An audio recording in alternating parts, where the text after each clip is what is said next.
A ver, el tema que le voy a contar a continuación es importante, pero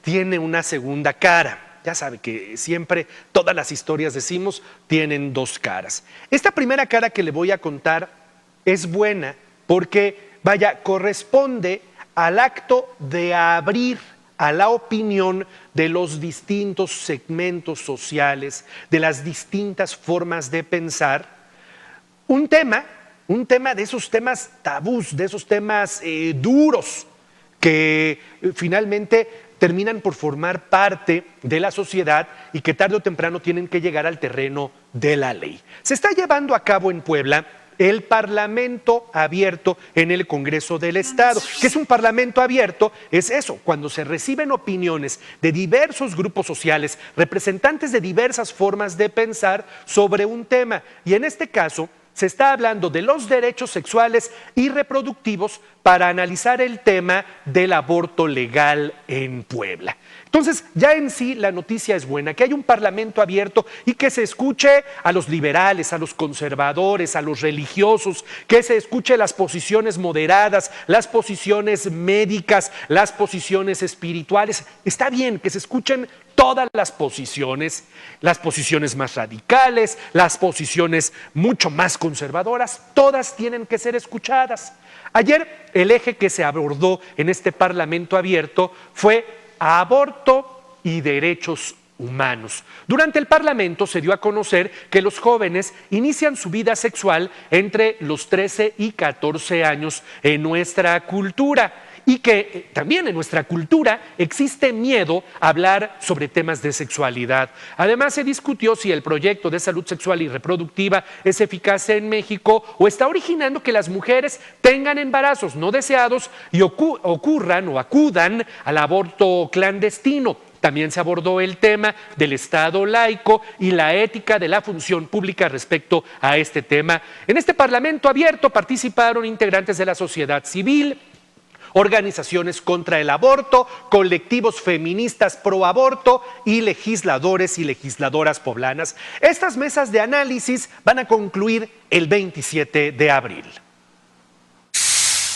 Los derechos humanos son derechos de la persona, que el fundamento de los derechos está en la persona, en su dignidad, y por lo tanto son derechos universales, abarcantes de la mujer y de los hombres. Que la implementación de sus proyectos de salud sexual y reproductiva en el continente han incrementado en un 58% de las mujeres para que se practiquen ellas el aborto. Es decir, una vez aplicado el proyecto de salud sexual y reproductiva, se incrementa la tasa de mujeres que abortan. Entonces, eso es lo importante, que se escuchen todas las posiciones, las que están basadas en la ciencia, en la fe, en las creencias, en la cultura, en el estilo de vida, las que son, reitero, liberales o muy liberales, las que son conservadoras o muy conservadoras. Eso está bien. Y este Parlamento Abierto va a continuar. Va a seguir abordando las distintas aristas, los distintos ejes en torno a un problema y en torno a una decisión que es en sí sumamente complicada y que se debe tomar de manera sumamente responsable. El legalizar el aborto o despenalizar el aborto en una sociedad.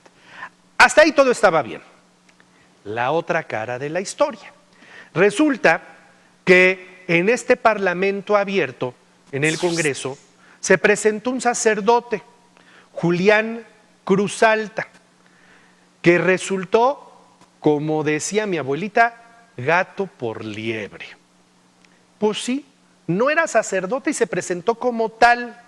Se decía sacerdote de la diócesis de Chetumal, Quintana Roo, y parte de la Organización de Católicas por el Derecho a Decidir, que es uno de los grupos de católicos proabortistas. Hay pocos grupos de católicos proabortistas, pero los hay, y Católicas por el Derecho a Decidir es uno de ellos. Habló este hombre sobre la laicidad para garantizar los derechos humanos en la toma de decisiones libres. Sin embargo, cuando terminó el Parlamento Abierto, la diócesis de Cancún, Chetumal, allá en Quintana Roo, Negó que este hombre sea sacerdote y que sea parte de la Iglesia Católica. Además señaló que no se llama Julián Cruzalta, que su nombre real es José Ángel Trejo Sánchez, que fue incluso excomulgado de la Iglesia Católica por haber mentido al decir que era sacerdote y presentarse como tal y querer impartir la comunión y querer bautizar y querer casar y querer, en fin. Por lo que la diócesis de Cancún, Chetumal, se deslindó de sus acciones, de sus opiniones o de su postura que haya citado en este evento. Así es que el dichoso sacerdote resultó gato por liebre. Espero que en este Congreso, en Puebla, se defiendan estas libertades. Otro valor es la pluralidad. Puebla es un mundo plural y diverso. Por eso la ética pública no es neutra. Tiene sus propios valores.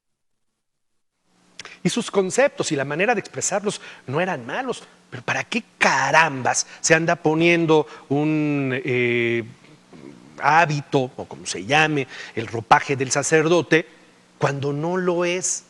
Y entonces pues viene a ensuciar un evento de este tipo. Sobre este tema, la presidenta de la Comisión de los Derechos Humanos del Congreso del Estado, la diputada Estefanía Rodríguez, informó que todos los participantes cumplieron con los requisitos establecidos en la convocatoria y sus documentos y ponencias fueron revisadas por el Congreso Estatal. Sí, no lo dudo ni tantito. Lo que pasa es que se hace pasar por sacerdote cuando no lo es.